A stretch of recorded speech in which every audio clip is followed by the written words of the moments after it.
जाएगा।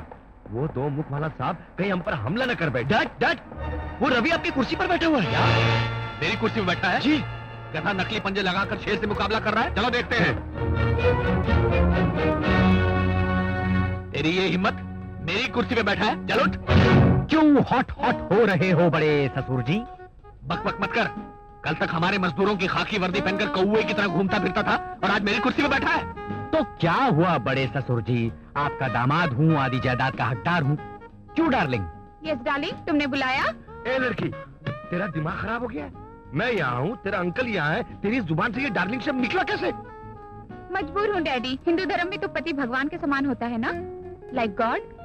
God? He is like a dog. चल उठ कुर्सी से। नॉट पॉसिबल स्मॉल ससुर जी, क्योंकि as a son in law इस फैक्ट्री में, इस बिजनेस में 50% पर मेरा हक है। मैं तुम्हें एक कौड़ी भी नहीं दूंगा। खैर, कौड़ी तो मैं लूंगा भी नहीं। पूरे 50% ले चुका हूँ। जेल जाने से पहले आप अपनी पूरी प्रॉपर्टी अपनी बेटी के नाम कर गए थे। ये रहा दस्तावेज, रजिस्टर्ड दस्तावेज। और मैंने अपने हिस्से का सब कुछ रवि के नाम लिख दिया है। ये रहे उसके रजिस्टर्ड दस्तावेज। अरे नालायक लड़की, ये क्या कर दिया तूने? मेरे भाई की नाखलफ औलाद, तूने हमारी नाक कटवा दी, पूरा सत्यानाश कर दिया। पूज्य ससुर जी, क्या? पूरा सत्यानाश कहाँ हुआ है? अभी तो सिर्फ छत गिरी है, इमारत गिरना बाकी है। पूरा सत्यानाश किसको कहते हैं, बाहर आकर देखिए। Shall we leave darling? Yes dear. Don't forget the bag. Oh no.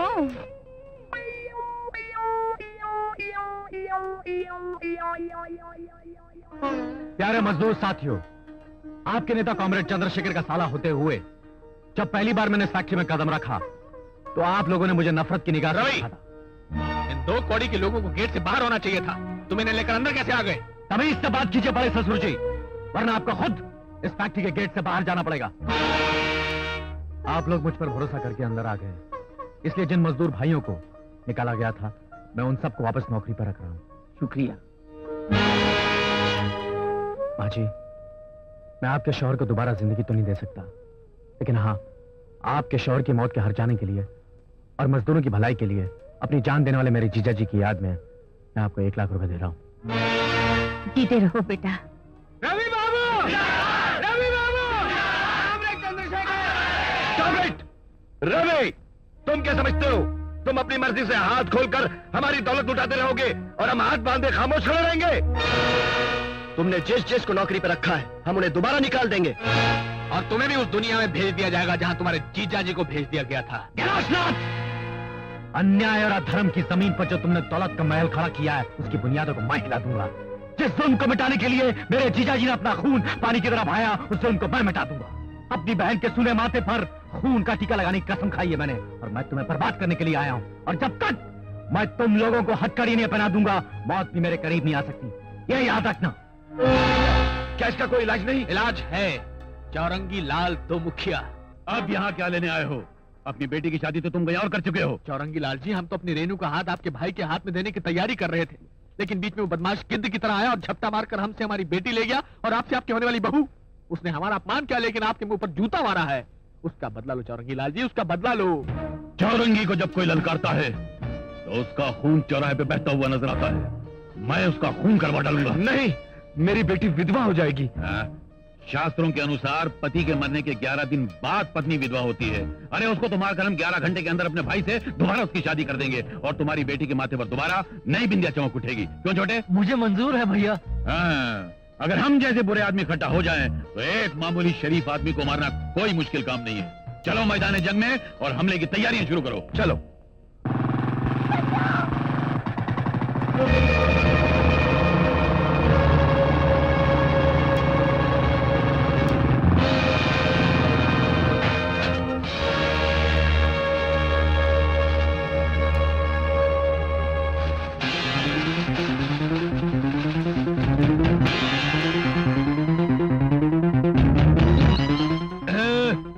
Today you are finished.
Inspector लोगों ने मुझे जान से मारने की कोशिश की। मैं इन लोगों की रिपोर्ट लिखवाना चाहता हूँ। ले जाओ इन्हें। चलो ले जाओ।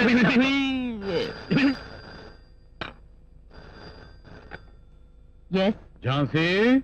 झांसी रानी।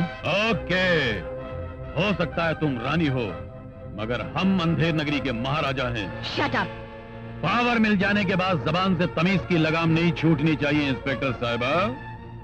मुझे खबर मिली है कि तुमने कैलाश नाथ के बेटे और मेरे भाई को गिरफ्तार किया है। अगर तुमने फौरन उन्हें रिहा नहीं किया तो क्या कर लोगे? खून की नदियां बहा दूंगा। तुम क्या समझते हो कि तुम खून बहाओगे और कानून हाथ पर हाथ धरे तमाशा देखता रह जाएगा? सुनो सर्कल इंस्पेक्टर साहिबा, बचपन में मेरी माँ ने जब पहली बार मुझे दूध पिलाया था तो साथ में शराफत नहीं सिखाई थी, बल्कि खून करने के नए अंदाज सिखाए थे, कानून की आंख में धूल झोंकने के नए नए तरीके सिखाए थे। बको मत। अगर तुमने कानून की आंखों में धूल झोंकना माँ से बचपन में ही सीख लिया था, तो मैंने तुम जैसे मुजरिमों को फांसी की तख्ते तक पहुंचाना माँ के पेट में ही सीख लिया था। तुम ऐसा करने की कोशिश तो करो, फिर देखना मैं तुम्हारा क्या अंजाम करती हूँ।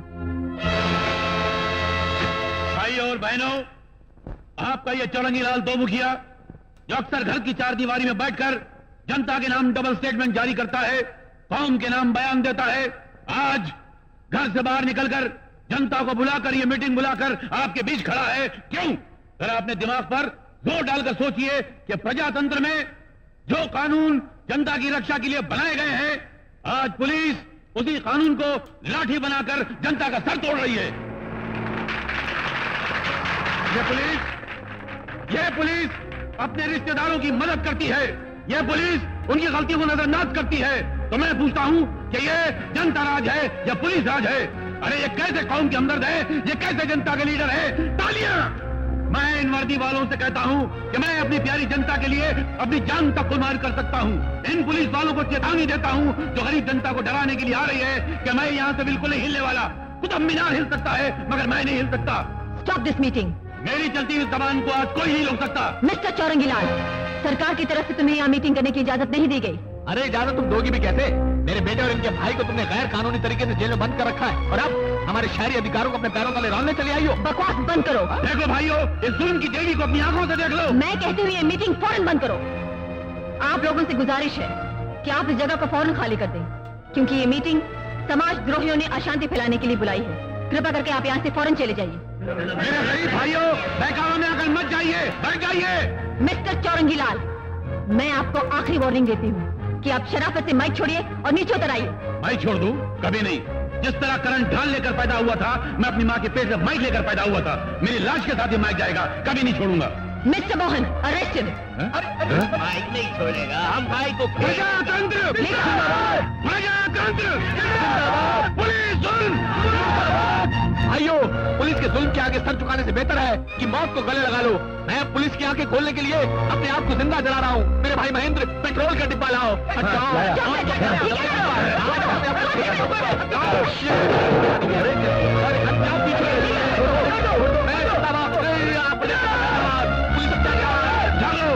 क्या हमारे बुजुर्गों ने आजादी दिलाने के लिए अपना खून बहाकर इस धरती को इसीलिए लाल किया था कि दिन दहाड़े स्वतंत्रता का कत्ल हो? ये पुलिस वाले इंसाफ को चूंटी की तरह पैरों तले मसल रहे हैं। अरे देखते क्या हो, ऐलान जंग करो, इनकलाब!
Look at this paper.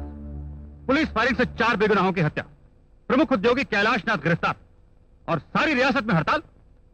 ये सब क्या है? हमारे पास बंदूकें हैं, इसका यह मतलब नहीं कि हम लोगों के सीनों को निशाना बनाएं। फिर तो पुलिस राज होगा, प्रजा राज नहीं। सर, उस वक्त हालात बहुत खराब हो गए थे। गुंडे जवान लड़कियों को उठाकर ले जाने लगे, बलात्कार की कोशिश करने लगे, पुलिस वालों का खून करने लगे। अगर उन हालात में मैं अपनी सुपीरियर्स की इजाजत का इंतजार करती तो हालात काबू से बिल्कुल बाहर हो जाते। इसलिए फायरिंग के ऑर्डर के सिवा मेरे पास नो मिसेस झांसी रानी, तुमने उन हालात का फायदा उठाते हुए जाती बदला लेने के लिए चौरंगी लाल और उसके साथियों को जान से मारने की कोशिश की। सर, सिर्फ इतना ही नहीं, तुमने अपने सीनियर ऑफिसर्स की इजाजत के बिना सन्यासी राजा को अब तक लॉकअप में क्यों रखा है?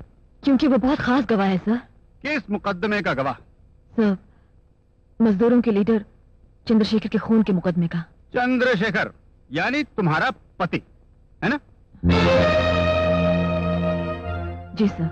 चौरंगी लाल के भाई और कैलाश नाथ के बेटे को तुमने क्यों गिरफ्तार किया? सर, रवि नाम के एक लड़के ने उनके खिलाफ एक केस फाइल किया था। रवि यानी तुम्हारा भाई है ना? जी। यानी एक को अपने पति के लिए और दूसरे को अपने भाई के कहने पर गिरफ्तार किया। मतलब ये कि जिन लोगों को तुम पसंद नहीं करती उनसे बदला लेने के लिए तुम अपने डिपार्टमेंट का निहायत गलत इस्तेमाल कर रही हो। मिसेस झांसी, हर पुलिस अफसर इस वर्दी को पहनने से पहले एक शपथ लेता है कि आज के बाद सिर्फ फर्ज और कानून हमारे रिश्तेदार हैं, दूसरा कोई नहीं। क्या तुम्हें वो शपथ याद है? मुझे सब याद है सर। मेरी आंखों के सामने मेरे पति खड़े थे और मैंने बीवी होकर अपनी मर्यादा को भुलाते हुए अपने इन हाथों से इन्हें मारा। मुझे याद है सर, ये जानते हुए कि जिस आदमी की लाश मेरे सामने खून में लथपथ पड़ी थी वो मेरे पति थे, मैं आंसुओं को रोके जज्बात के तूफान को काबू में किए पत्थर की मूर्त बनकर खड़ी रही। ये भी मुझे याद है सर। सीना ठोकर कैलाशनाथ ने हंस कर कहा था कि हाँ, मैंने तुम्हारे पति का खून किया, तुम मेरा कुछ नहीं बिगाड़ सकती। फिर भी मैं उसे गिरफ्तार न कर सकी। ये भी मुझे याद है सर। जब मैंने फर्ज की खातिर अपने पति को मारा तो आपने मेरी तारीफ नहीं की, लेकिन आज जब मैंने उनके कातिलों को गिरफ्तार किया तो आप मुझे ही गुनहगार ठहराकर मुझे मेरा फर्ज याद दिला रहे हैं। ये बात मैं जिंदगी भर नहीं भुला सकूंगी सर। ये भी मैं हमेशा याद रखूंगी। ये तुम क्या कह रही हो? सर, 9 महीने अपने पेट में रखकर जन्म देने वाली माँ जब मर जाती है तब बच्चा अपनी माँ की चिता को आग लगाता है, मगर जिस कानून को मैंने सारी जिंदगी अपना बच्चा समझा, आज उसी ने जीते जी मेरे सर पर आग रख दी। कानून का ये सुलूक भी मैं जिंदगी भर याद रखूंगी सर। ठीक है ठीक है, तुम अपनी गलतियों को सुधारने की कोशिश करो, छोड़ दो उन सबको। सर, आप उन्हें छोड़ने को कह रहे हैं? यस। सर, सर्विस ज्वाइन करने से पहले हमने एक और शपथ ली थी कि हम ऊंची पदवी वालों और बड़ी हस्तियों की परवाह नहीं करेंगे, बल्कि अगर मौका पड़े तो अपनी जान की बाजी लगाकर अपना फर्ज पूरा करके ही रहेंगे। मुझे तो सब याद है सर, लेकिन शायद आप इन सब बातों को भूल चुके हैं। याद करने की कोशिश कीजिए sir. Try to remember them.